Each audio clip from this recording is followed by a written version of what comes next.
Independent fact-checking and corrections are encouraged. Can we get a cup of coffee in here, please?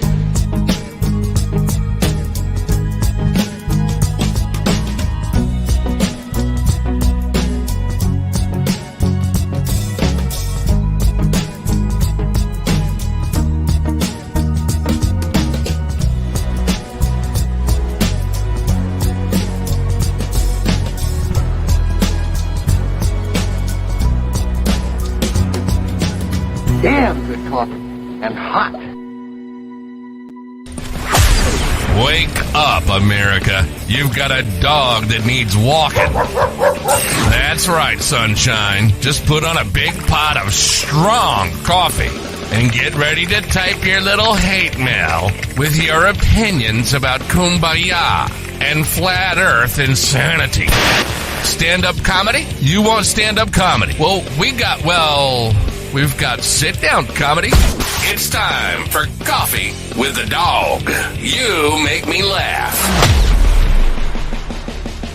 Yeah. Sure.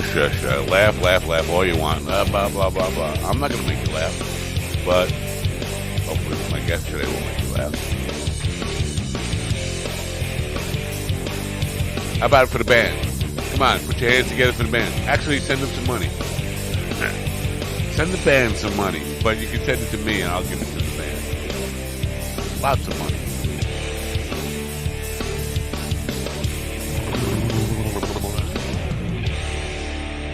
Oh, shaking off the cobwebs I am. Good morning, folks. It is Tuesday, August 29th, 2023. Hope you're having a beautiful day wherever you are. I'd like to wish a happy birthday to Andy Baker, Hack Oddity. 39 years old today. Man, I was just thinking about 39. 39 was a good time. But I did go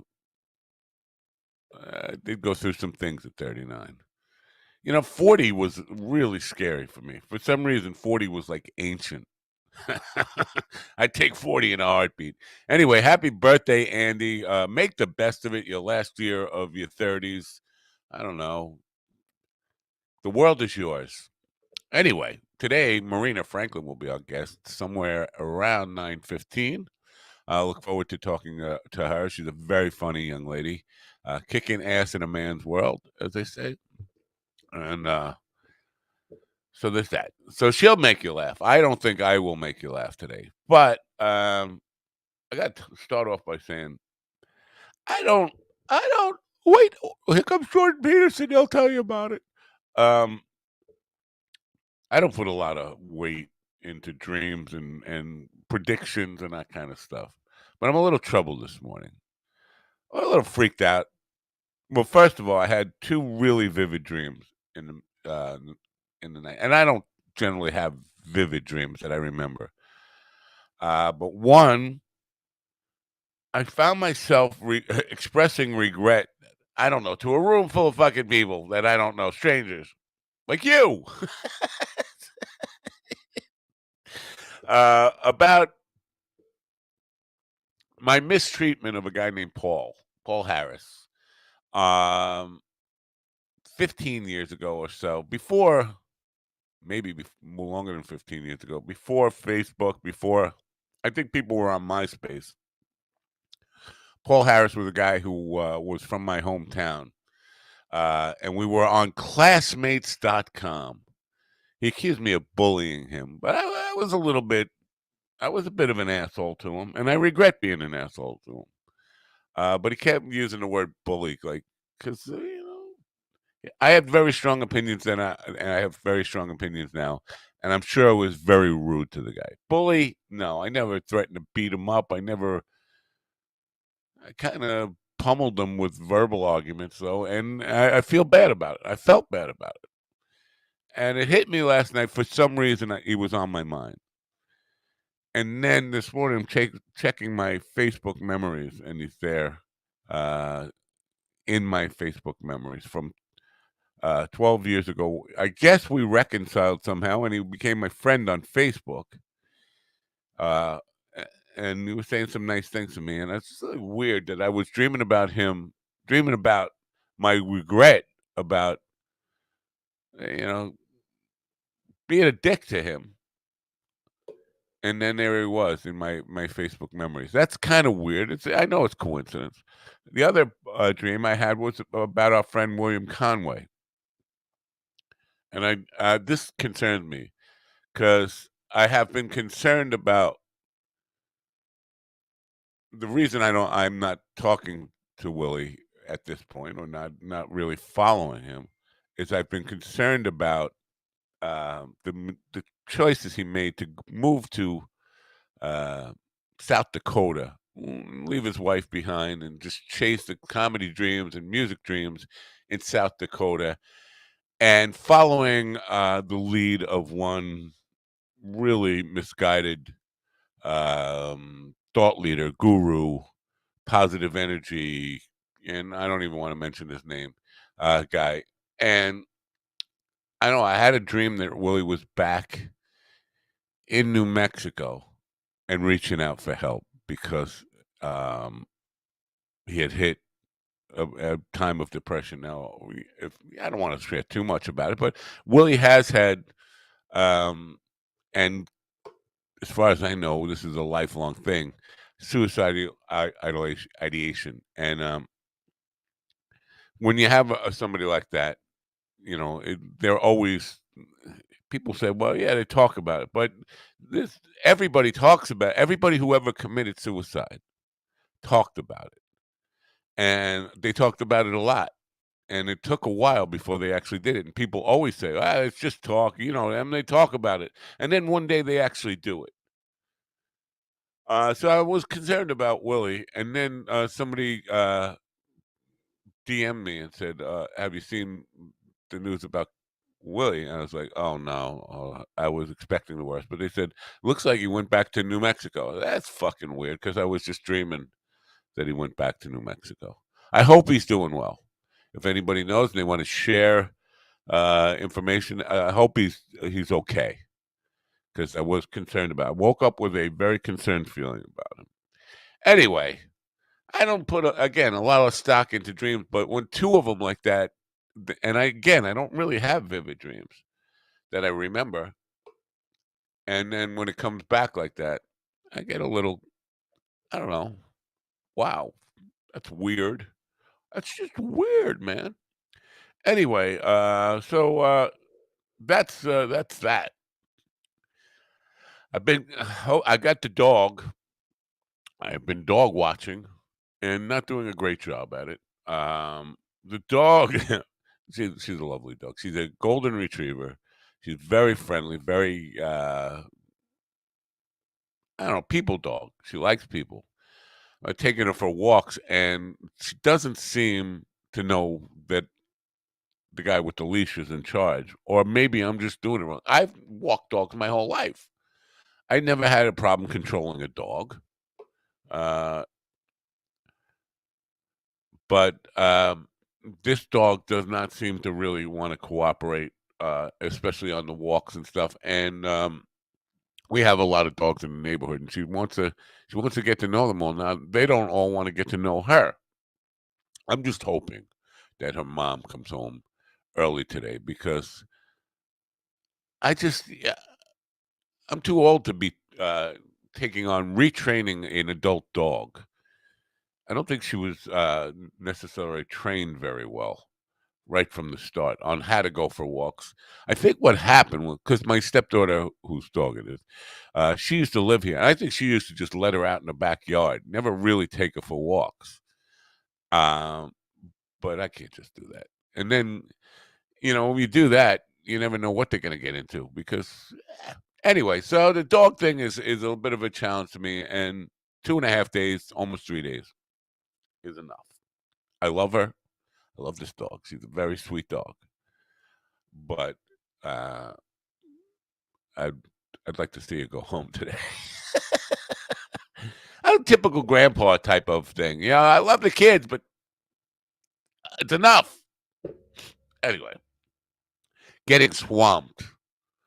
I already had 5 gigs for Labor Day weekend lined up. 5. And then picked up another one yesterday, making it 6, and another one this morning, making it 7, and possibly another one I'm waiting to hear on. It'd be 8 gigs from Friday to Monday. I don't know if I've ever done that. I think my record, I have to look this up. I think my record is 7 gigs in a weekend. And I know Monday doesn't, in the real world, Monday would not count as part of a weekend. So maybe that's a saving grace part of it. People texting me. Why do people always wait till I'm doing this to text me? And that screws with the stream. Tried to test out my stream yesterday. Still having issues with it. I don't know. We're gonna have to probably switch platforms. I think it's StreamYard. It's definitely not my internet connection. I have fast internet. I really have the fastest we can get here. I can't get Verizon's fiber optic line here for some reason. The reason is I'm too far out in the sticks to get it. But this is really we never had this trouble for the first 5 years I did this fucking show. Never had a problem with it. But I'm not seeming to be able to kind of rectify the problem. Try different browsers, all that kind of stuff. It's not going well. Not going well. Before my guest gets here, I'm gonna play some commercials to get them out of the way, and I'll be right back because we have a kind of a busy day here, and I wanna end it pretty early today so I can go take care of the dog. I'm just nervous about. I don't want the dog shitting in the house.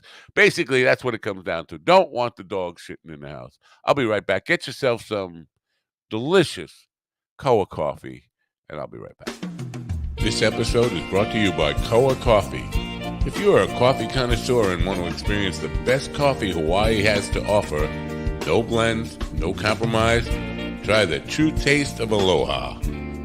Koa Coffee produces premium Hawaiian coffee, hand-picked, expertly roasted, and delivered from Hawaii to your door with aloha. From award-winning 100% Kona coffee grown on the slopes of the Mauna Loa volcano to the unique mocha beans of Maui, they strive to provide their loyal customers with the best quality and freshness. Since 1997, Koa Coffee has been known far and wide as a product of utmost quality, and their awards prove it. Koa Coffee was featured in Forbes' Top 10 Coffees of the World. This is the coffee Forbes called the best coffee in America. Find out what it's all about. Go to minddogtv.com/coffee.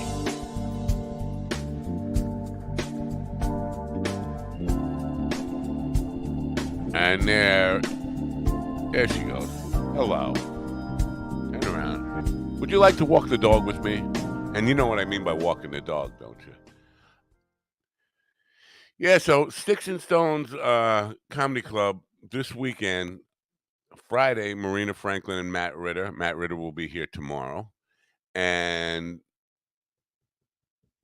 also Diane Forrest, who will be here tomorrow. Diane Forrest is the legendary Diane Forrest and friends tomorrow night. Oh, she'll be there Saturday night, but she'll be here tomorrow. She's a Guinness World Record holder. Now, I don't know for what. What is she the Guinness World Record holder for? This is what I'm not sure about. Called the Naughty Betty. This is from her bio. Called the Naughty Betty White. Now, Betty White was pretty naughty herself, so I don't know. The Naughty Betty White, Diane Forrest holds the Guinness World Record for the oldest working female comedian in the world at 89. I thought she was 86, which is astonishing in itself. 89 for her birthday is July 31st, so she just turned 89. Good for her. Wow. She called me yesterday. I was on the phone. I was like in the middle of a very stoned nap. And she called, and I was confused at first because she, I thought we'd be emailing back and forth about setting up for tomorrow. But I could tell I was talking to an older person. But 89, my goodness, man. Imagine, see, we're not just living longer, we're living better longer. Uh, good morning, Ian. Ian says 89 house. No, we won't even ask that. But you know what? There's quality of life and there's length of life. And and you know what? Maybe do I have this wrong? I think I might have this wrong. I think I'm just looking at this. Maybe Marina might not be here until 10:15. That could be the problem. I got her for 9:15, 9 a.m. to 10 a.m. So she's expected now. I will check on her because it's 9:15 now and she's not here. But I was about to talk about because I got Tommy Chong on next week. I think Tommy's 84 now. He might be 85, which is old, and, but he's young. He's probably in better shape than I am. He's Dancing with the Stars. Listen, it doesn't take much to be in better shape than I am. But Tommy's 84. Robert Klein, who has been on the program, 82 now. But Diane Forrest, who will be here tomorrow, 89 years old. God bless her. And still, she'll be at Sticks and Stones Saturday night. Uh, Still doing, stand up. God bless her, man. The, people think stand up is easy. I mean, you're just standing there with a microphone, right? And talking. It's not, but just standing up at 89 for an hour, give her credit for that. But being able to, yeah, you have no idea. I'm going to be playing on Saturday afternoon for a nursing home with, and I think probably the oldest resident there will be 89. Nobody in the room will even be able to get out of their wheelchair to, and not that they can't stand. They can probably stand up, but then quickly sit down. 89, she's still performing. Uh, That alone, that's worth the price of price of a ticket anyway. But today we're going to talk to our guest who's going to be at Six and Stones this Friday night. Marina Franklin is a veteran comedian, actor, writer, and host whose long tenure as a stand-up standout at premier comedy venues and festivals around the world, alongside her memorable TV and film appearances and critically acclaimed podcasts, have made her a fan favorite and in-demand creative force. And she's here now. I don't know if she's ready now, but we'll find out. Welcome in Marina Franklin to the Mind Dog. Hi, hello, good morning. Good morning. Now I'm interested in a critically acclaimed podcast. Who's doing the critically acclaiming of podcasts around here? Oh, I am. No, we were listed on Oprah's favorite thing, so Oh, Oprah. I would think that counts. Hopefully, I don't know. Does she Absolutely. still count? Yes, absolutely. She's still, you know what? People talk about Rogan and his influence now, like he's the new Oprah, but she's still one of the most influential people in the world, and good for you. I thought maybe there was some kind of podcast critique website I could go and look at there and see who's critically acclaiming these things. Podcasting is it's changed the world in a big way in that anybody can have a show. Not everybody should have a show. That's right. That's true. But congratulations. I've watched Single Black Female. Loved it. Thank you. Is that the current special, or did you have another one that was That's out it. now? I only Oh, have one special. It's single black female. It came out right before 2020, and then the CW aired it as well. wow. Very cool. I didn't know about CW. It's I don't have you don't know. I don't have television in my house, so everything I do has to be online. I have to find it in a digital format, and Oh, good sometimes I for have, you. You're yeah. like the millennials. Well, television isn't good for me. It's like a drug. It's poison. It's kind of it's addictive, and it just takes up too much of your life. And so I got rid of it. And then Smart. I like a true addict. I look for a source another way, and I find it on a computer.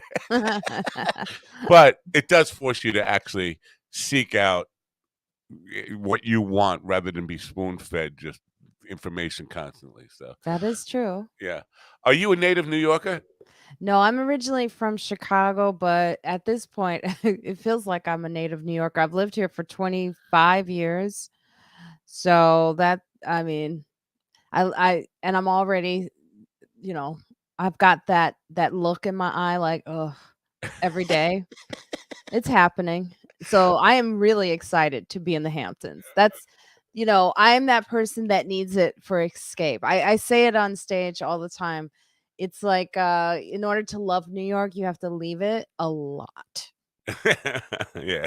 Well, now the Hamptons, have you performed there before?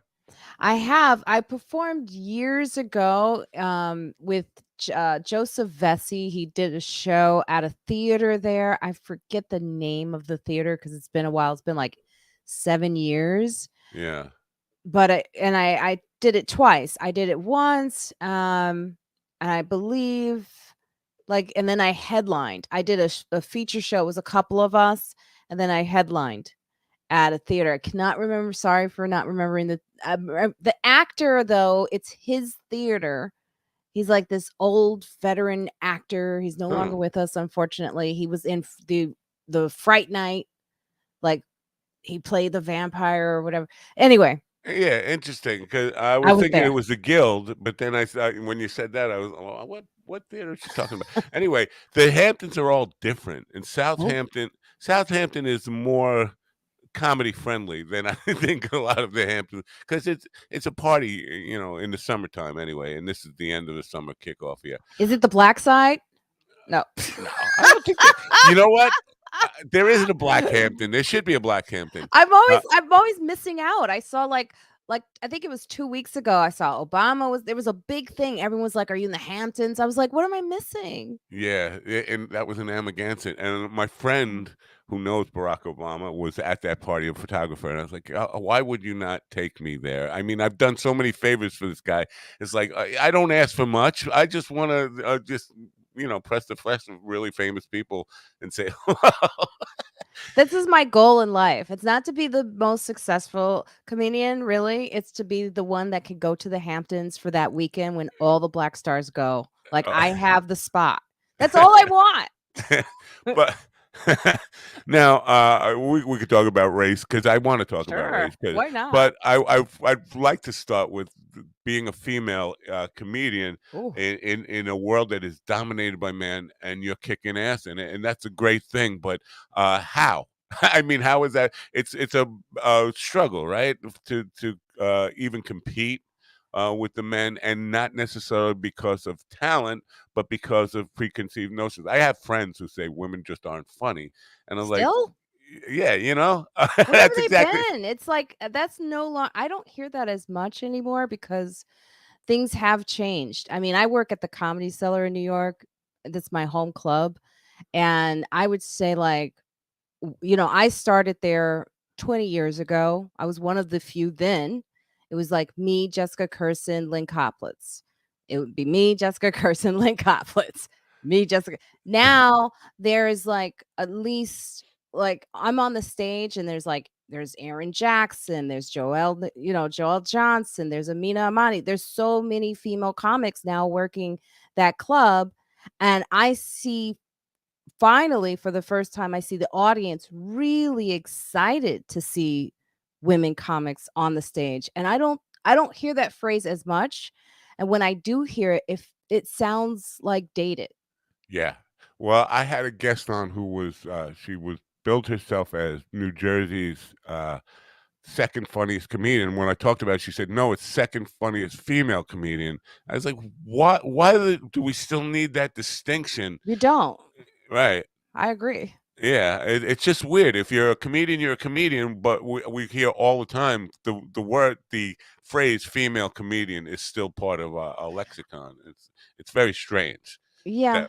that It's you wouldn't see types. in any other profession. I don't think. Well, maybe you No, would. every Be- profession, it's called equal pay. Not y- yet Yeah, there. yeah. I get. I was thinking, doctor. I wouldn't hear female doctor But anymore. I think doctors, that's female doctors get it too, because I once on my podcast, which by the way is called Friends Like Us, on my podcast, I made the mistake myself of referring to the doctor with her full name. and she said, "Could you please refer to me as doctor?" And she said she would get that all the time in a room where the male doctors would be referred to as doctors, and she would be referred to by her name. That is So, really interesting because yeah. I interview lots of doctors and I always refer to them as doctor. And they said, you don't have to call me, especially the ladies will say, you can just call me by my name, which is, and I'm wondering if it's a dynamic because you're female and I'm male. So you have to call them doctor I and I think it's don't. when it's in a group aspect, and then they'll notice it when they're the only female there. Right. Yeah. Very cool. Um, so now let's talk a little bit about race because I think it was in the special or maybe another video clip I saw of I mean, you. it is called Single Black Female. Yeah. Yeah. It's in Uh, the title. right. But when they showed the audience, I saw far more black people in the audience than I would for a white guy. And I'm just wondering, is that part of a part of uh, the experience in comedy is like people will gravitate racially towards the same race as them to go to see like I don't I don't see any white guys, and I know one white guy who's proud of this, and he says all the time, all he does is play black clubs in Chicago and Mm. Indianapolis and all that. And like that's really weird, but that's the only one I know of that will actually you see a white guy in front of a No, Bill largely Burr South. used to perform in front of black audiences all the time when I was coming up. Oh, So, that's not rare. yeah. So with you though, am I was that a correct observation on me, or is that just that That one was off? just maybe a one-off. I mean, that audience was very mixed. It was actually more white than it was black, but that's 'cause, like, and I was just talking about this on another show, like, black audiences gravitate towards who they know. They go out to spend money, and it's gonna be through someone that they know. Right, So, like, if you're up and coming, it's a little difficult to get that audience if you're not like a social media influencer, or if you're like just not like Cat Williams, let's say, or Kevin Hart. It's just a different way. And I've been like pushing and saying to my audience, you have to go out and see all forms of black comedy, not just the ones you know. Support the ones you don't know. Support the ones that are coming up. Just give them a chance. We're right. a little bit more fickle with that. We'll get the I ain't going to see nobody who ain't I don't know, and I don't know if they funny or not. So and that's me just stereotyping, of course, a whole group of people with that voice. Yes. And what I'm saying, Oh, we locked I up for a get second. black, I get Latino, I get white. My whole story is that I grew up in a white neighborhood and then I moved to a black neighborhood, and that I actually do I can't help it. I'm kind of a chameleon. I could do bilingual. I could go, "Oh my god." And then so that's the whole thing is like I appeal to all audiences, and in honesty, it's like the best audience is a mixed audience. I never like it to be all one thing. Right, I agree. Now, and I know politics is not your thing, but do you think, Sort of. uh, I do it in a more subtle way. or I actually heard you say, I think it was on Conan one time Did I? that you don't do, and this is how long back I remember seeing Really? you on television when I had television Did I that talk about it? that you said no, you said I don't do politics on stage, and that's what Oh, was it in my act? It was probably like a way of doing it. That sometimes I'll do that. I'll joke about how I don't do it just so I can do it. that makes sense. Yeah, Yeah. but do you think race relations are improving in America? Are That's they? funny. Yeah, I know No, it's I funny. mean, I think it's definitely, we just had that march with Martin Luther King, um, held by Al Sharpton. Anyway, but the thing is, I think that overall things are definitely better, but we're also going backwards in other ways, not just for the black community, but also for LGBTQ community. As you see historically, they're like banning books in Florida. They're telling, like not trying to show like history the way it needs to be taught. So And we just had some violence that happened this week. We don't wanna Right. that's sad, but it's true. It's like we have a lot of radicalism that's going on in America that's really scary.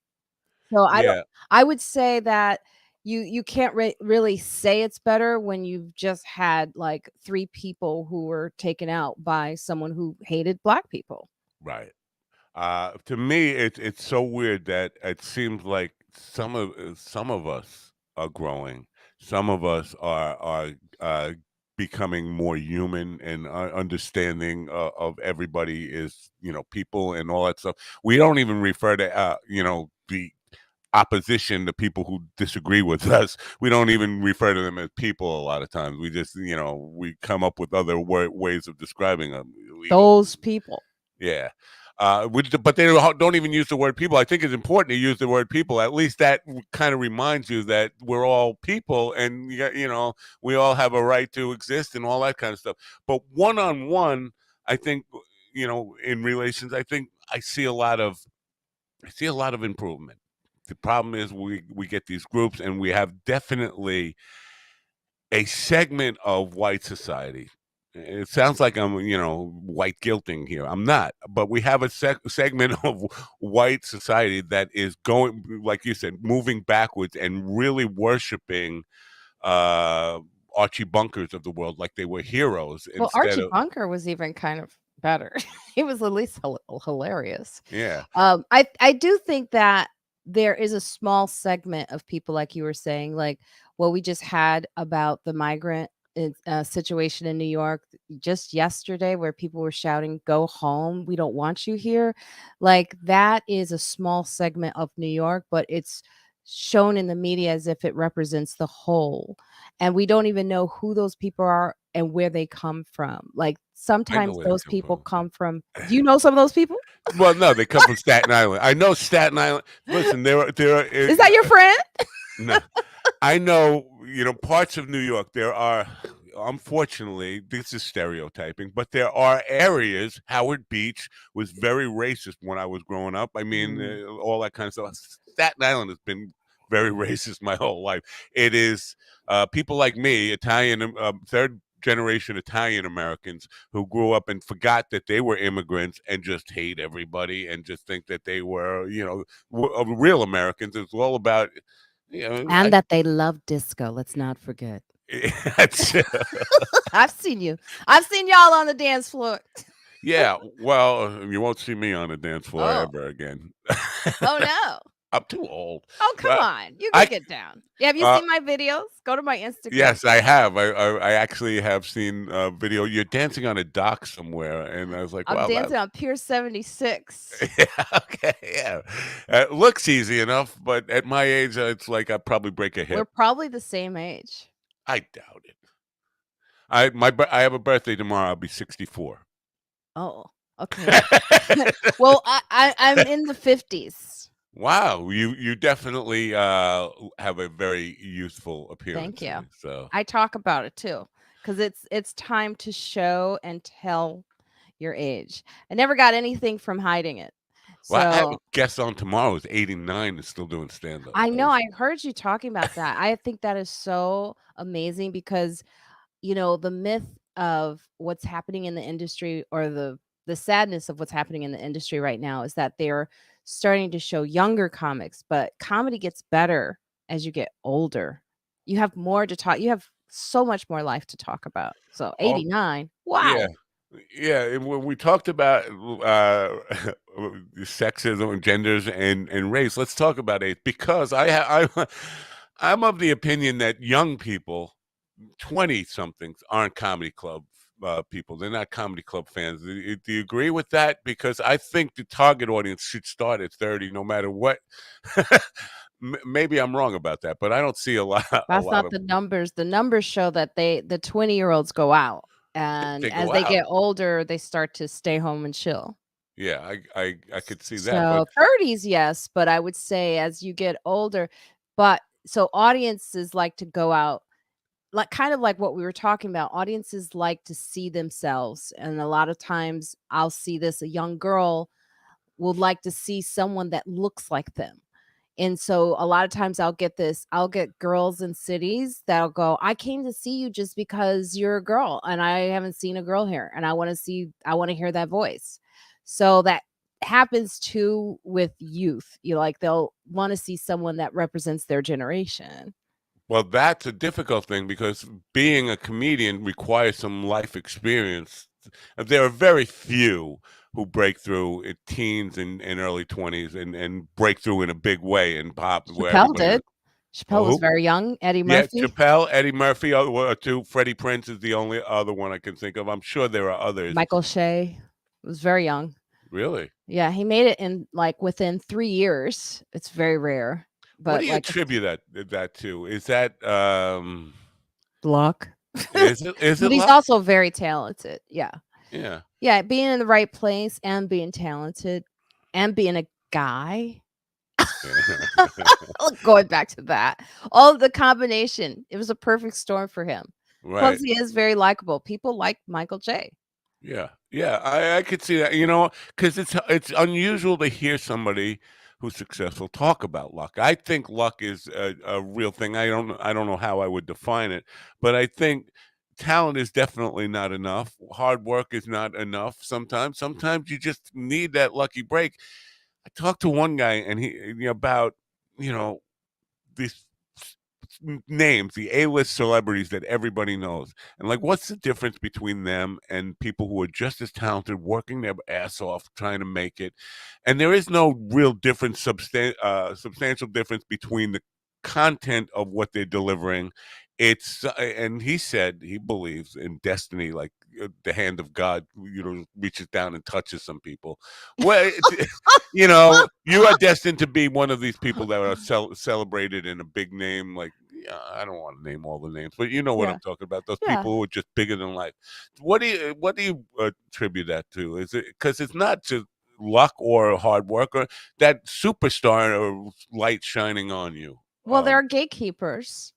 And that's real. It took Louis a while. Louis talked about that. Louis CK talked about the gatekeepers that kept him out for a very long time. And then he broke through. So, and when he broke through, I don't know, I think he just made a decision to work harder. I remember even Bill Burr saying, I'm going to do some of the things these guys who aren't as good as me doing. I'm going to change it up. So I think it is something in an individual who knows that moment in time, exactly when and how to switch it up and to make it regardless of what gatekeeper is out there. And that Right, is a rare thing. Not everyone knows how to do that. And it's a hard industry because of the gatekeepers. What we're having right now with the writer's strike and the SAG strike is we're learning that these are corporations who make the decisions. Really, at the end of the day, when you think about it, it's like, oh, I just thought it was my joke that was funny. No, there's a corporation behind who and what they want. So they make these decisions. So your look could be keeping you back. I don't know. right, It could be it's so many things. And then on top of that, this is a very it's a very it's a very small world where you can burn bridges with people that you didn't know were going to become successful at some point. So you ever hear that phrase like it's amazing? Well, it's not a phrase. I never get phrases right. I don't know why I just said it. But like it's amazing that a show ever happens or ever gets on the air.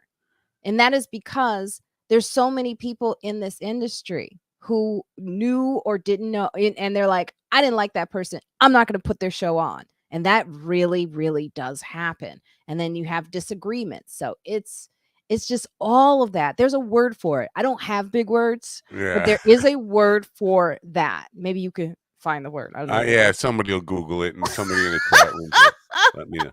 It's a Um, good word. yeah. Uh, have you reached and because I've known about you for years now, but the level of fame that it becomes where fame is a negative. Like, because I think about this all the time. When I was young, I wanted to be famous. I wanted to be a name everybody knows. And as I got older, I took a lot of comfort in not having that part of having a private life and having not being famous, not being someone that everybody recognizes anywhere. Have you reached a level of where it becomes annoying? I'm famous. What are you talking about? I mean, I'm well known. I'm fine with where I'm at, like people do know who I am. People come out, they know my podcast, they know me from Chappelle's show, Last Comic Standing, Tough Crowd with Colin Quinn. So I'm not like not known. And I do like the level that I'm at. I Yeah. think that as far as fame goes, being well known, fame now doesn't necessarily mean you're good No. because as we're seeing, social media is starting to dictate who's getting seen in stand up. So you could have like a minute clip and it just goes viral because you ate ice cream in a funny way Yeah. and then you're selling out a club, right? Right. Right. And we just came out of a pandemic where you can't blame the clubs because they have to fill seats, but what happens is that audience doesn't return because they say that person couldn't do like 5 minutes. So I think that the level of fame the definition of it has definitely changed in 2023. So I'm okay with not being that type of famous. What I think is at any point anybody can be really well known and good at the same time. And that's what I'm always striving for. And that's where I'm at right now. And Very good. yeah, I mean, I think it's always about what you're putting out and believing in your content and making sure and knowing that the fans that you have are really there for you, and you got to stick with those fans because those fans are going to influence other fans to come see you. Yeah. I hear what you're saying, and I think that's a Well great celebrated for you.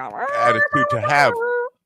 But I think a lot of the youth today, I think they are interested in fame without even thinking about what I want to be famous for. All that matters is fame. Like there's no no content, no what kind of value am I going to add to the world? What am I going to bring to the table? It's just I want to be famous for anything, and it could Yeah. be eating ice cream. Yes, it's really, but it's always been there. It's kind of like social media just shined a light on it. I mean, everyone wanted to be a star at some point. It was just different ways of doing it back in the day.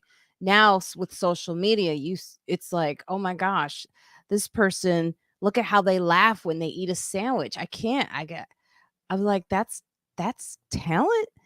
Yeah. What?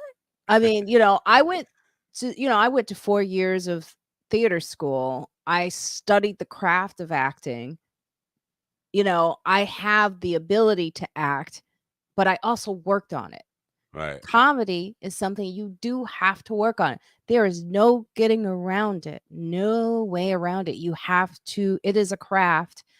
And slowly, sadly, what I do see happening is people are not really, as an audience, understanding what that craft is because you have a young generation right now.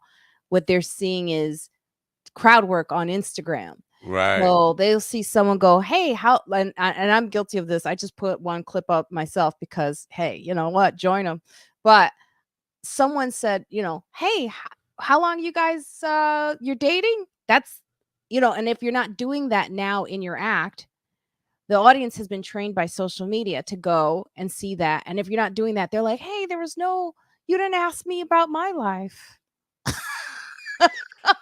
I have really mixed feelings about this because there are people who use crowd work very Oh, effectively yes, to yes. make you feel like you're welcome, you're part of the audience. But then there are They're good people, at it though. right? There are people who will complain about heckling after all they did was talk to the crowd the entire time, and then they're surprised that the crowd thinks that they're part of the show now. Right, right. Well, that Especially happens too, yeah. after too much alcohol. You've been talking to us all night long. Now, what do you mean? You want to stop talking to me now? Yeah, yeah, yeah. Well, that's like an actual like in the room problem, right? Right. But I've actually heard this there's Jim Norton does a great thing on his Instagram, which I love, where he does an example of what's going on social media, where he asks someone in the audience a question. He doesn't really deal with the answer and he goes, "All right, credits roll." and he's done, and he gives you his dates, and Now he's he's just making a joke on this very trend that's going on. yeah. He likes to really take it out of himself when he puts a lot of bombing, in his real. He puts every time a joke doesn't work, that's what he puts up, which It's is great. because that's interesting. Because I heard Louis C.K. talk about he doesn't buy into this. You got to, and of course he was big enough before social media really became part of our lives, I think, but doesn't feel the need and doesn't understand the need to constantly put out content to. And I think he makes a point about that because I think we are becoming oversaturated with everybody is on 15 podcasts and you be overexpose yourself to audiences, no? Or do you agree Well, with that? it's kind of the game right now. You're either someone said this, it's the direction things are going in, and you don't want to be left behind. And it's sort of what they're looking at. And by them, I mean these corporations who make decisions, comedy clubs who book, agents. They also are putting that pressure on us to do it as well. I have a lot of material. So there's a plus side of it, right? Louis C.K. is established. He can say that. He has a lot of money and he can sit back and say that. Someone like myself, still out there hustling, still working, needs to be seen. As you said, who knows Marina Franklin? A lot of people do, but a lot of people don't. So, in a way, social media is giving them that chance to see someone that they never saw before and go, oh my gosh. So, there's Yeah, a lot of Black talent, speaking of, that, we didn't know before that started to put their specials out and they got more viewers than the network said they would get. So, right, that's the positive spin on it, and that is because they built up their social network. And those are comedians that are actually good. right. So there's the good side of it, but there's always going to be us, a bad side. There, I can't count the number of comedians that I have found through just those reels on Instagram or Yeah. Facebook or stuff that I've become huge fans of that I would not have known. Listen, there's so many people. You can't get out to a club to see everybody that's working today, right? Yeah.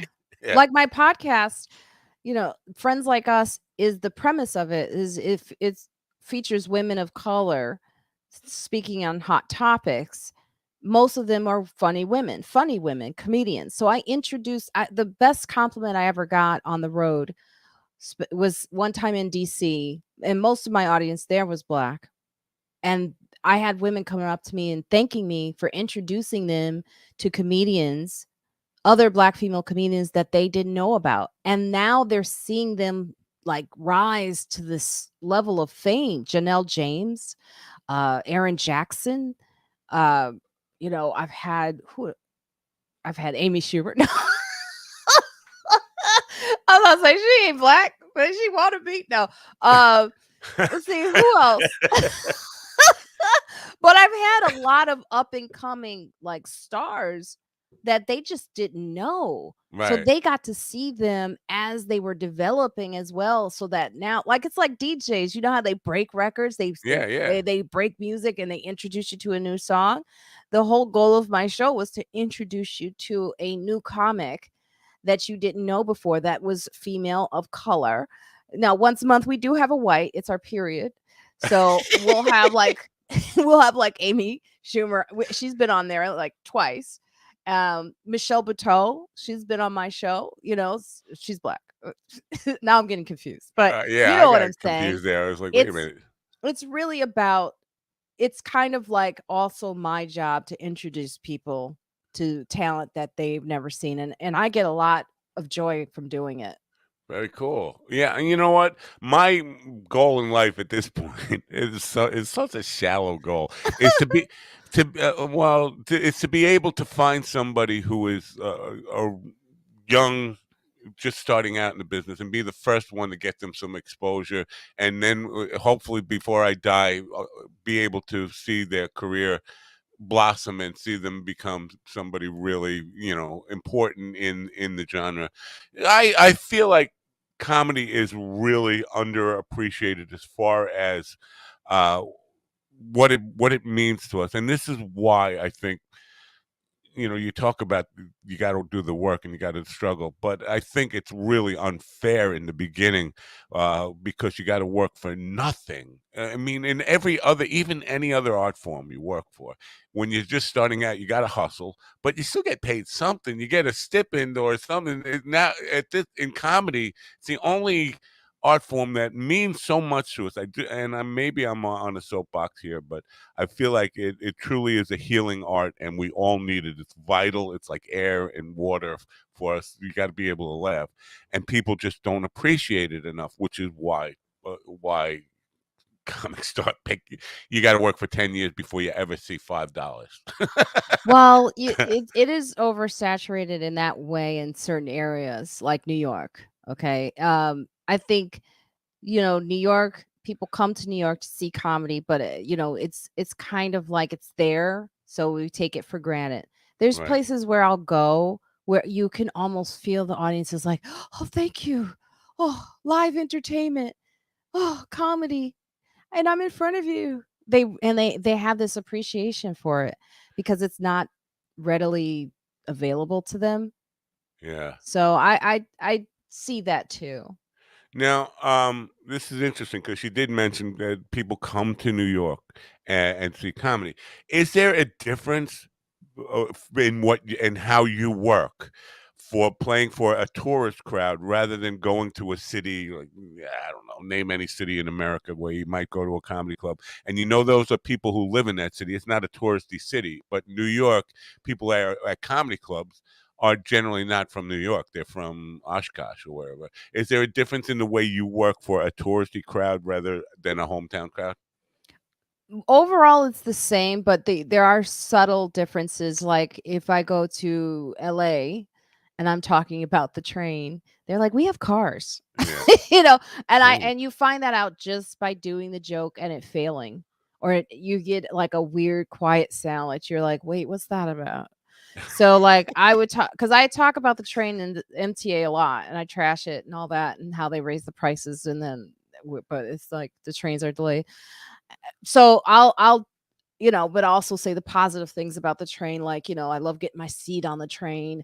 And so those types of things don't resonate, obviously, in a place like Iowa or right. California. So you have to change it up. And they do come to New York. So, but the thing about a mixed crowd, no matter what type of mix it is, even if it's like tourist and New York in it, is the beautiful thing about a mixed audience is because they see someone else laughing at it, they go, "Oh, that must be funny. Let me pay attention." If it's all one thing and they've all agreed that they don't know it, they've all made a decision like a mob. I ain't laughing. So that's the beauty of New York is they're coming to see the story of New York.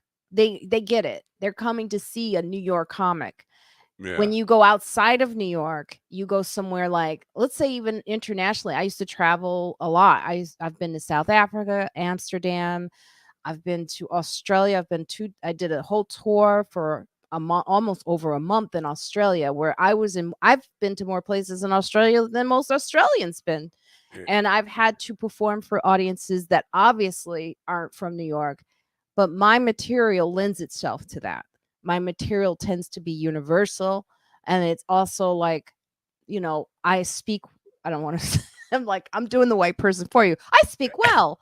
Um but I don't have I don't have a colloquial like ism. Like I don't sound Brooklyn, and I don't like Chicago has that gift You that don't sound like Chicago. No, I think Chicago has a definite accent. right.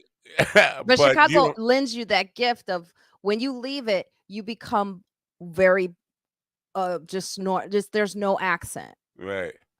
When I Well, first came from there, I was like, I would wait tables at Jekyll and Hyde. I'd be like, "What y'all want?" And they were like, "Where we from?" I was like, "What you mean?" yeah.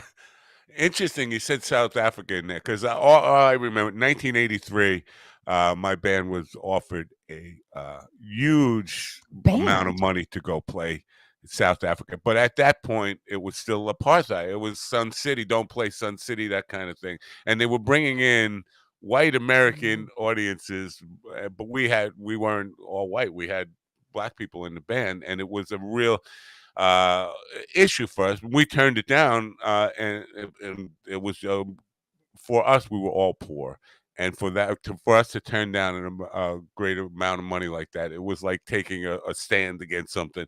But now everybody goes to South Africa, right? When did you go? I went almost 18 years ago. It was a long time ago. And I didn't really understand. I was very young.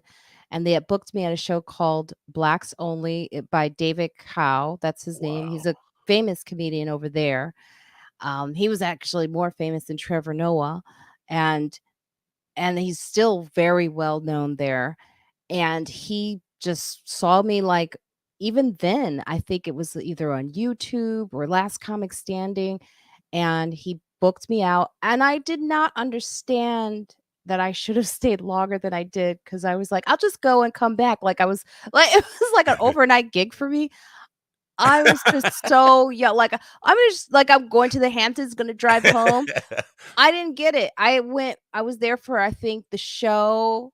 I got there the night before the show, the day after, and left, like 2 days, maybe a day or 2 after. It was crazy what I did. But I did in that time, I did meet Winnie Mandela, wow, because he was close with the family.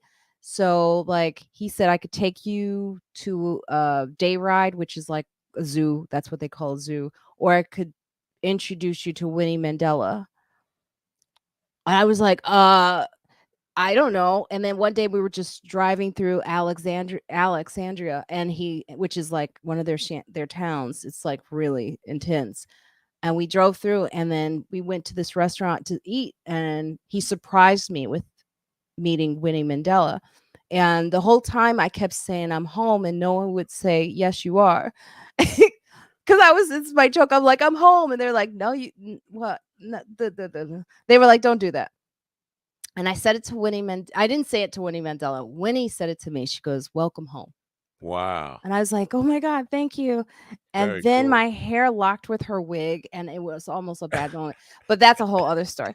So Welcome home. We're gonna put you in prison. I know, I know. There's a lot of that I didn't get into with. I just was like, "Hello," but Yeah, because there is security. So, but it was also that Mandela's children were there, and it was just a beautiful moment. And I remember performing on that stage. It was in a casino. It was a filled room. It was like packed. It was like almost like doing Madison Square Garden.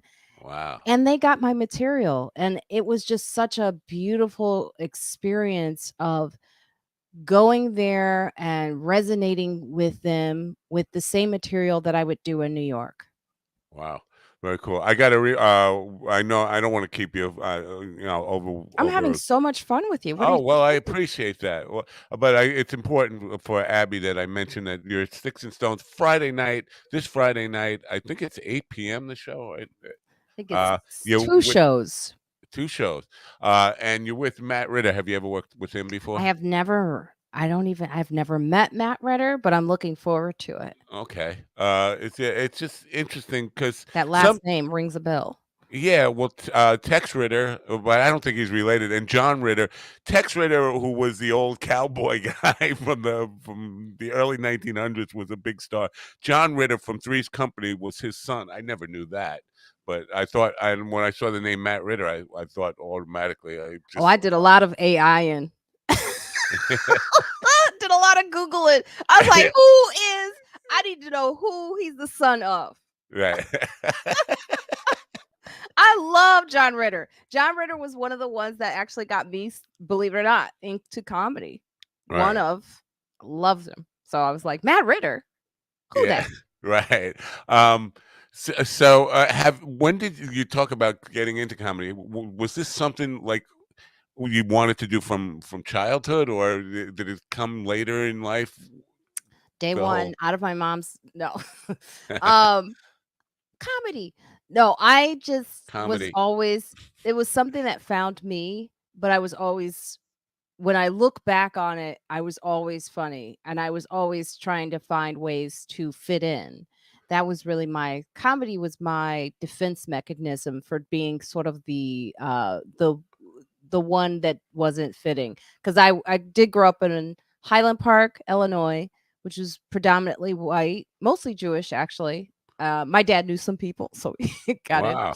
And then we moved to the south side of Chicago. So I went from being the only black child in all white neighborhood to being the only white child in all black neighborhood. Yeah. So I was a bit of a chameleon. So I had to like always, and I still do it to this day. It's one of my things. I can impersonate people.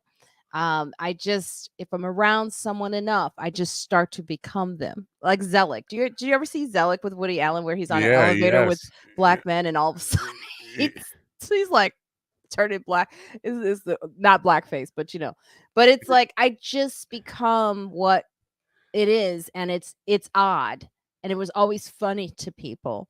Right. And I did say in school I wanted to be a clown now, but I did, and then I just found my way through performance, and I didn't know what that was. I would do theater in high school. I would do monologue pieces. I did speech team any way I could. I was performing in front of people when I was in college, University of Illinois. I did a one woman monologue with The Invisible Man by Ralph Ellison in front of like 1,200 people. I was very angry. I was like, I was an angry. I was trying to find my way. And I always said to myself, if this doesn't work out, I'm doing stand up and just making people laugh. And I did it. I came to New York. Went to Syracuse for theater, moved to New York. My roommate said, loved all my stories about my grandma Moot. And I made him laugh. And then I said, I'm going to start doing some stand up. I went to Gotham Comedy Club, and that was it. Wow. That's interesting that you're talking about becoming the people you surround yourself with. When I was I ran away from home, and I went to Lake Wales, Florida in high school, and put myself through high school. And Lake Wales at that time, Central Florida, was 98% black, and I was like the only white kid. I was standing out in the Oh, are white you kid. okay? Yeah, kind of. But it's funny because I started to talk very rural black, like, and people did not appreciate it. People who saw me, and it took a while for me to lose that after and just find myself again, realize who I was. But I know But you people. were that. That's how you grew Right, up. right. It's kind of like it becomes part of you. Yeah. It's very strange the way human beings can acclimate to their surroundings and become whatever they are. And you know what? That's kind of hope for us, at least, that we understand. It helps you understand that we are all just people in the end, and because you live with it and it becomes part of who you are. Before I let you go, I just want to talk about you sing a black female. You're very attractive, young Thank lady, you. and you say you're older than I thought. But with that single, is that Still by choice? true. Is it by Are you choice? asking me on a date? Weren't you Well, married? no, I'm too old for that anyway. No, I can't. I put myself on silver singles on the dating app, but then I was like, maybe not. Is that by choice? Is that you just prefer the single lifestyle, or is you just because I know I thought in one of your bits you talk about you become, I don't know, a little more discerning. About I the- think I mean, it's definitely me. I have a problem. No. I'm trying to figure it out. It's just really tough out here. I am not supposed to be out here right now. I'm in your 50s, you're supposed to be divorced and then starting over. I have never, you know what it is? I've always made comedy my first love, and that is the truth. I I've know. always been a love of this craft so much. So it is like a drug. It's like heroin for me. I have to do it. I I love it. understand. So Believe me. anything that gets in the way of that, you gotta go. So Right. like my first boyfriend that I dated, he actually lived in Long Island. Long Island. But yeah, Long Island. He lived in the islands. Yeah. Well, it sounds like the Jewish a part of Chicago, Highland. Long Island. Yes. I am actually 12% Ashkenazi, but so I could say, but no, but he was Haitian, and culturally they just like their woman to stay home, and not all of them, obviously, but his family in particular was right from Haiti, and they were like, "What are you doing?" They say, "Maina, you got to cook for him. You got to do the food." And I was like, "What? I have sets. I have to go out and do like 10 minutes and get better. What are you talking Right. about?" They were like, "Look at his. You don't clean his toilet. He can clean. Doesn't he know how to clean his own damn bathroom?" So it was that decision of just focusing on my career, and then it just got away from me, and I just forgot to like commit to someone. And then I Right. made a lot of mistakes. I dated young because I aged well. I did get a lot of young guys that will come at me. Never will do that again. And I tell everyone in their 40s, you have a clock that's ticking. So if you're gonna date young, you gotta make sure you know what you're getting into. Right. So, but it's also like this. I like this young generation that looks at me as a hero because I'm single. Like my nieces are like, they call me TT. They're like, TT, you ain't gotta be with no one. We love this. I was like, you're young. You don't know what you're talking about. Shut up. I need someone to take care of me when I get older. Be quiet. Yeah, that I hear you and I hear them. I've been a terrible husband. I think anybody who's in the arts makes a terrible partner, and I'm always fascinated to see two people. Like I've seen a lot of people who comedians get married. Male and female comedians Bonnie, get Bonnie and Rich Voss, yeah, famous and couple. right, and Katie and Mike, Katie Hannigan and Mike Vecchione, Oh, Joe Mike List, Vecchione. yeah, Joe List and Is it Sarah. Vecchione? Have I been saying it wrong this whole time? I don't know. Okay. Don't ever pronounce a name based on how I do because I Okay. screw shit up all the time. Mike Vecchione. Yeah, but so it's got to be fascinating to be two creative people because I know I've been a terrible husband. My wife always says, "I wish you would hold me like you hold that guitar." I was like, "That's not never going to happen. We'll get that out of your mind because I can't. My creative desire to do things creatively always over weighs my relationship duties and in anything that comes up. No, I gotta do what I gotta do. And this weekend I have coming up on 8 gigs. I have 7 booked right now, but I think there's another one coming. Ooh, nice. Yeah, but that means no time with the family, and they have to understand that. So I get what you're saying, but I And you're a also happier person because of it. They need to know that too. yeah. But I would say this, I am dating and I am open. I've been on 3 dates. Didn't I yeah, no. But I am out there and I'm more open than I've ever been before. And I was always in sort of a relationship. I was in one right up until about 2018 with a guy from England, a brother from England, and so I talk about that on stage, and it's possibly that I put too much of their business out on the street too. I could have done that. Yeah. Well, it always is interesting to me to see comedians on stage and to think about how their significant other feels about them talking so Not good. open. So, Not good. yeah, and I know now from doing this that my wife never listens to the show for good reason because she doesn't want to hear what I have to say. But at some point, we'll get back to her and she'll be like, "What?" And my brother has called me several times to say, "What do you tell people about me?" I don't know. I don't know what to say. Before I let you go, friends like us. How often do you do it? When does it come out? It comes out every Wednesday, so we have an episode tomorrow that will be released with yeah, so every Wednesday. Tomorrow we have an episode with a woman, Kiana Webb. She's so we start to mix it up with entrepreneurs and people who really like are successful black women in the industry, and we'll talk with them about she had the most McDonald franchises as a black woman. I was like, okay.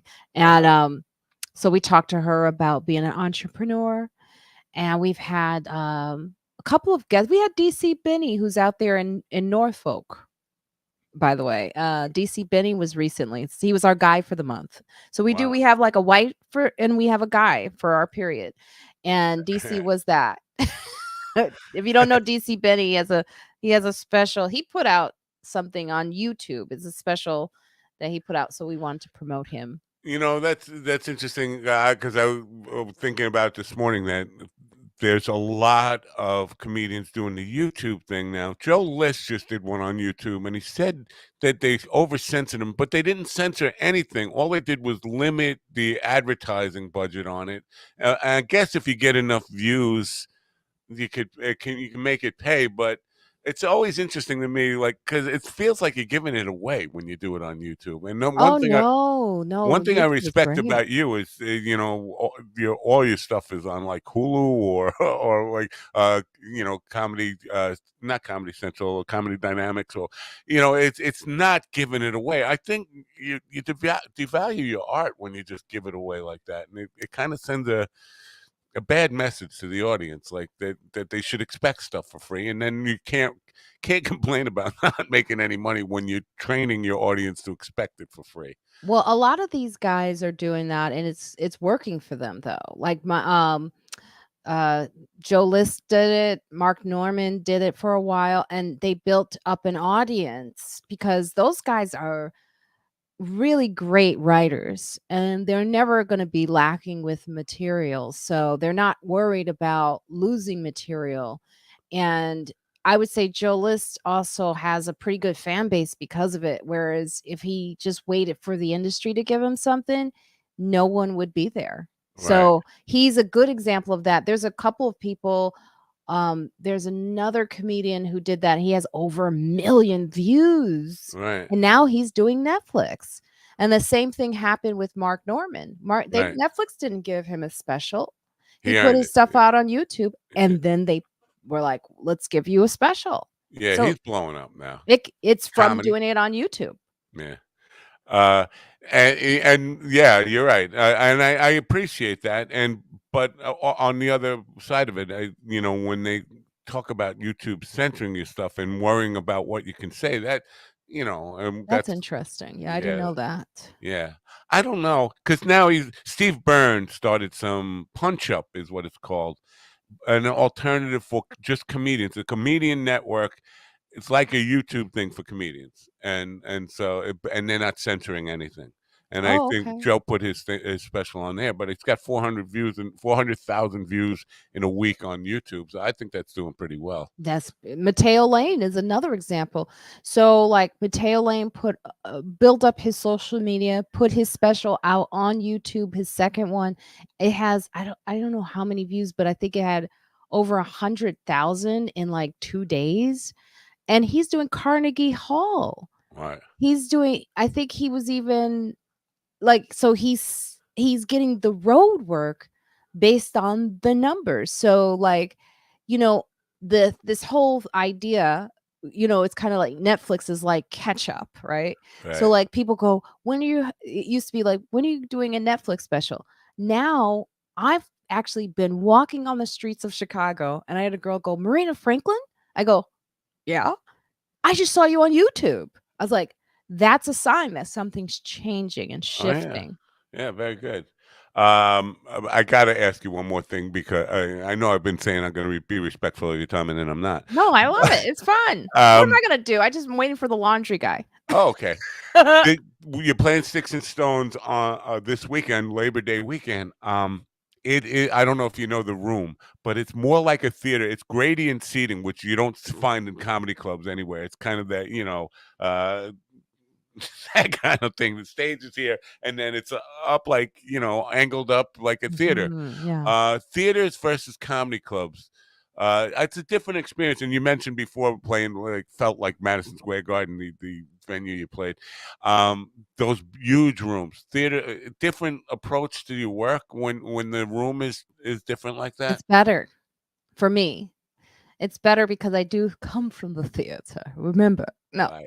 Theater training, yeah. I am from the theater. I was supposed to be doing Shakespeare, but I am now a clown for you.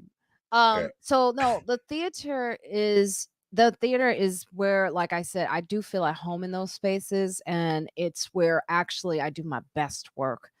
Mostly because they're listening.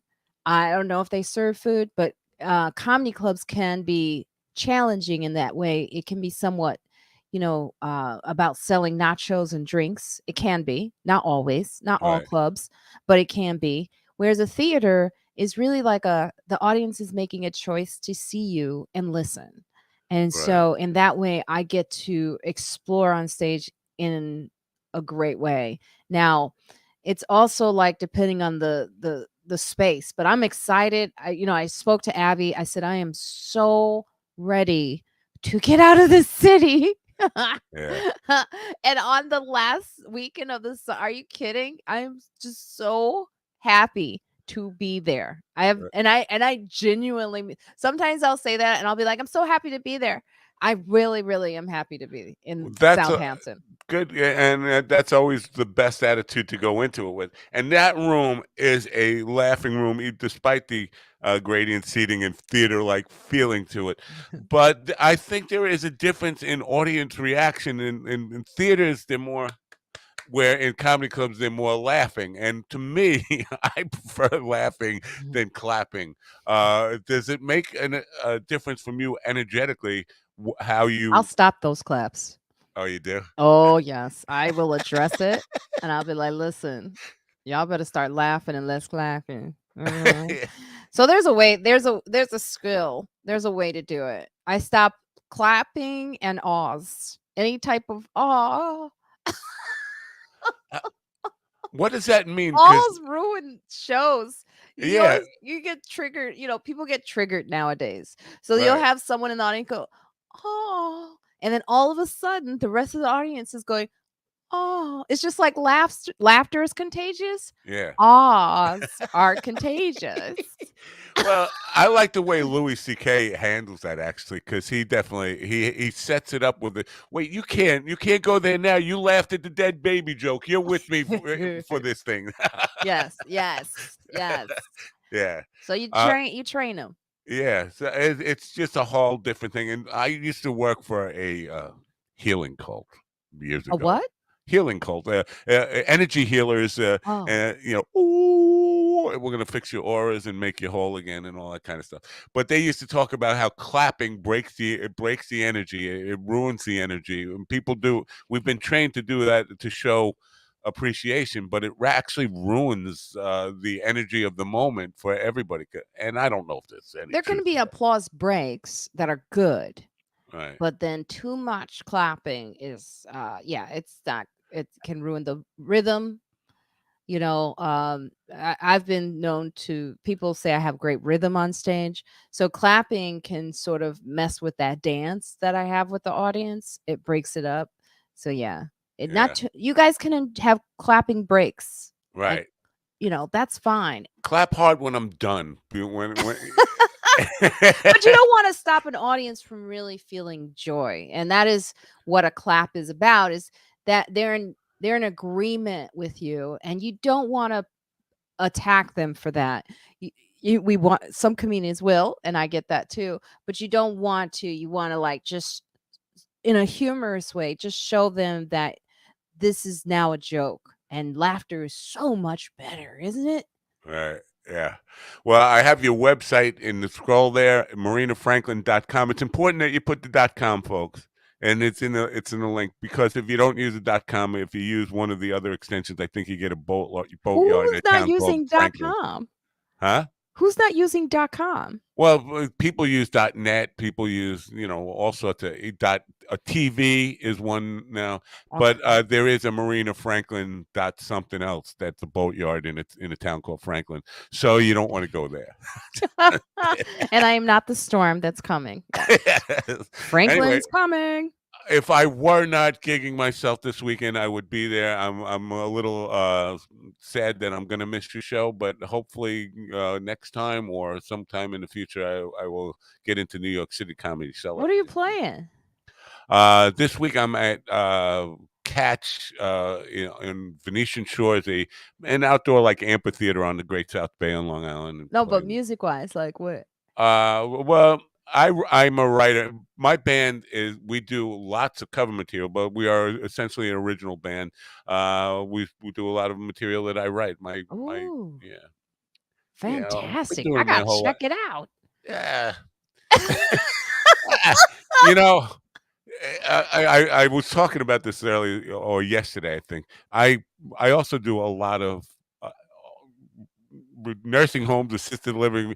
I enjoy playing solo guitar, walking around nursing homes more than I enjoy playing with the band for a full audience. Tomorrow there'll be several thousand people in there enjoying the full band, and I will take less satisfaction and less, soul filling enjoyment from it than I do for walking around a nursing home and walking into an old person's room and playing one song for them and just seeing how it affects their life. Because Aw. you get to really feel that you've made a difference for somebody. You've changed their day. Where when you're playing for a room full of people, they're happy, they're drinking, they're dancing, Right. but it's not really. You don't really feel like you've done anything to improve their life. But That's right. yeah, Oh, that's beautiful. I'm gonna yeah. check you out. Oh, I What's the appreciate that. band called? The Rockin' 45s. Oh, I like that. Okay, I'm gonna check it out. That's beautiful. I, Yeah, I'm, they I'm need it too. Yeah. Yeah, I'm urging everybody to get out to Southampton this weekend. Most people are out here anyway. This is the last hurrah this weekend, so I expect you're going to have a great show. Look forward to it, and thank you for coming on. And Thanks for having me. knock them dead. Thank you so much. Okay, have a great morning. You Bye for now. too. Bye. Bye-bye. Marina Franklin, folks. Sticks and Stones Comedy Friday night, 2 shows. I don't know why. Hold on a second. Let me see here. 2 shows. I got to get the times right. 7 p.m. and 9 p.m. Sticks and Stones Comedy. Anyway, she's going to be there with Matt Ritter, who is not in any way related to John Ritter. I don't know. I'll have to ask him about this. He's going to be here tomorrow. Matt Ritter will be here tomorrow. I believe he's not in any way related to John Ritter or Tex Ritter, who was John Ritter's father, which would make sense if he's not related to one, he's not related to the other. I'm just talking. Sometimes I should just shut up. And this is one of those times. We're brought to you by True Fire. True Fire is one of the best ways to learn, actually, the best way to learn guitar online. True Fire. Check them out. I'll be right back.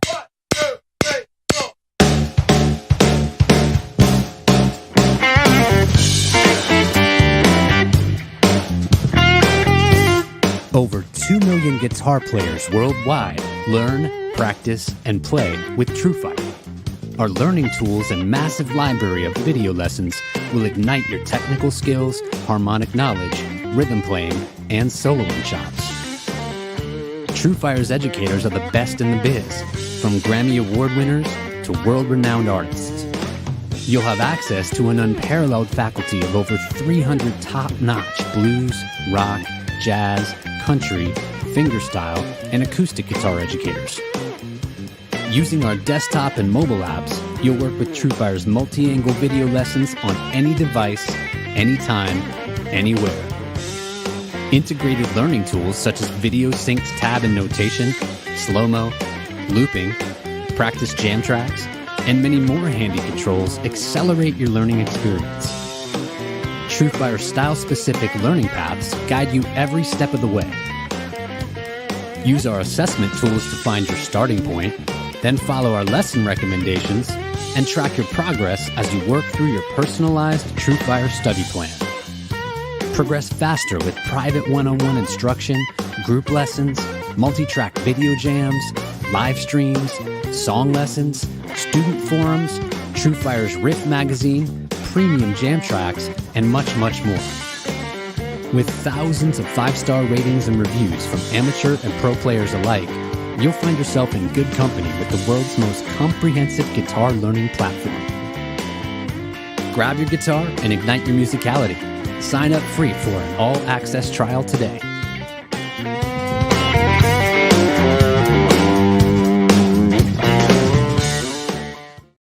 You can go to sticksandstonescomedyclub.com to order your tickets. Still some seats available for Friday night and Saturday night with Diane Forrest, who's going to be in the second hour tomorrow. So do that. Go to Sticks and Stones Comedy Club. A lot of cool things happening at Sticks and Stones coming up. They're doing some really creative things, more than just comedy. Anyway, I hope you enjoyed that. I mean, she's a really, really nice person and funny, funny as hell. Watch her special. I, it's not often that I truly laugh out loud watching a special online, but there were definitely a good 5 or 10 laugh out loud moments for me watching her special called Single Black Female. Interesting stuff, interesting takes on some things, and very, very funny young lady. And I guess not as young as I thought. She looks young. Anyway, hope you enjoyed that. No show tonight. Good thing. I got some things going on. Tomorrow, as mentioned, Matt Ritter will be here and Diane Forrest. And then I have another show tomorrow evening with McShawn Daniel, who is a author. Then on Thursday, Dwight Little, who is a filmmaker and who has written a book now, a very successful filmmaker. I'll list his credits on Thursday when he's here, but you would know all the films that he's been part of. And Friday, it's looking like I'm thinking about not doing a show on Friday because I have now 7 gigs booked for the weekend, maybe an eighth for Friday morning. So I'll let you know tomorrow whether we're actually going to do a show on Friday. I hate to let you down. I all my 7 people watching right now. No, 8 people watching right now. Oh, by the way, LinkedIn, uh, the chat room. Don't abuse the chat room. The people on LinkedIn over there. I don't know what's gotten into some of you people. I'm not paying much attention to that chat room. I have been looking at one YouTube chat room that looks to be alone in there, and then the Gov's YouTube chat room, which is nice, and the Rumble chat room I'm actually seeing right now. Rumble stuff. They're all well behaved.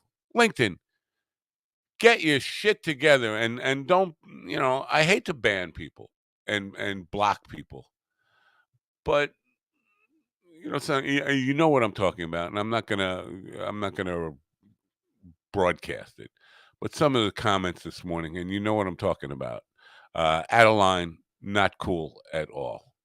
And don't make me be a blocker. I don't want to be a blocker. Anyway, that's the show for you today. I don't know what you think about it, what you thought about it. I'd love to hear from you. info@minddogtv.com. Do me a favor, go to my website and get on my mailing list. Don't forget, I am running for Congress.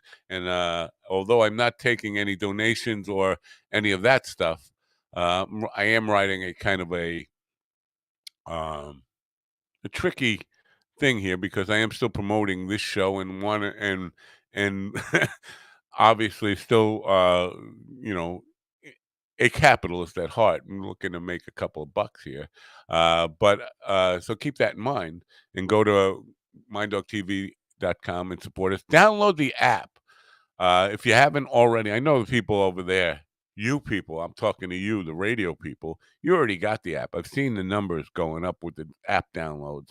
But not necessarily seeing the listening traffic increase during the day. Now, people enjoying the music, and that's great. Enjoy the music 24/7. There's lots of streaming variety of music. You can get rid of your Sirius XM bill. By the way, Sirius XM, I don't know if you know this, might be in some trouble here. There's some indicators. They are ending their podcast. I think they got this wrong, by the way. They're ending their podcast service called Stitcher, uh, and focusing more, on. So you're going to lose all if you are inclined to want to listen to your Sirius XM shows. The show, the comedy shows, as a podcast and on demand. You're going to lose the ability to do that. They're taking that away, and they're dumping podcasting altogether and focusing on Sirius. On the satellite radio. I think that's a mistake. I think podcasting is going to overtake satellite radio. I think satellite radio, people, you're paying for the right to listen to what you can get for free right here. not just here, but every other podcast out there. You get your podcast app and your Bluetooth, and you can take that with you in your car. No reason to be on. I am bashing Sirius XM because I'm not on there. If I were on there, and don't think I don't want to be on there. But if I were on there, I wouldn't be bashing it. I'd be telling you it's great, it's the wave of the future, nothing beat it. But I'm not on there. And I am a little concerned that they're going the wrong way. Don't dump the podcast thing, dump the satellite thing. Stick with the podcasting stuff. Anyway, you can free to argue with me about that. Write to me at info@minddogtv.com. I love your hate mail. I hate your love mail. And I like your like mail. I'm going to go take care of the dog. Going to go walk the dog. Have a great day. And let's see. Don't forget to, what the hell is it? Turn something on. Oh, your radio. Don't forget to turn on your radio.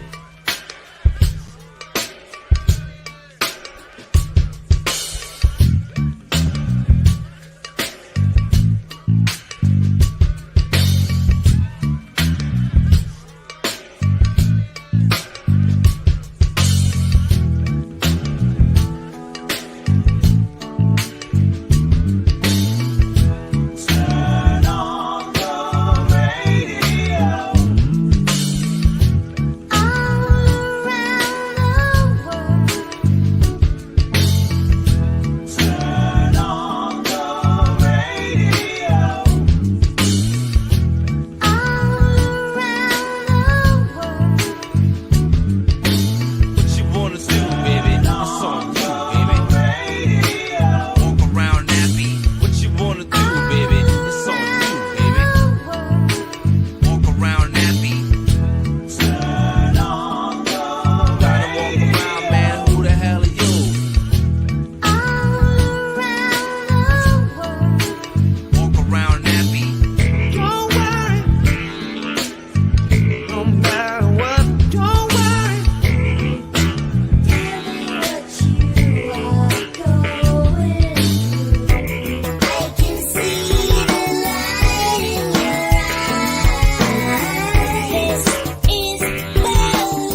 now. Listen to me, listen to me, listen to me now. Listen to me, listen to me, listen to me now. Listen to me, listen to me, listen to me now.